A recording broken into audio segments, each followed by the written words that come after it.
每日隨機鎖匙款。今日揀呢條。今日我哋介紹單位係新都城一期2房363尺單位，業主全屋地板重新裝修，門框都重新裝修過。入到嚟廚房位置，所有櫥櫃、門櫃全部重新裝修。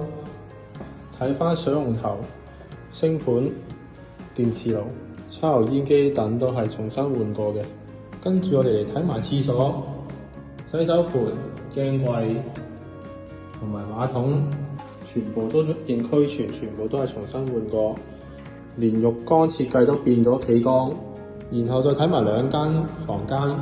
首先睇下客房，有個對流窗，望出去景觀，望返自己內園泳池同埋成大個好靚嘅遠景。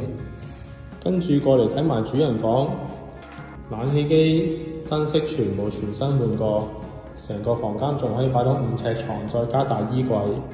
睇埋主人房嘅景觀，成個大銀幕望返自己內園，十分開揚。最後正面睇多次客飯廳，幾靚仔幾企理，望埋廳窗位置都係望返自己內園。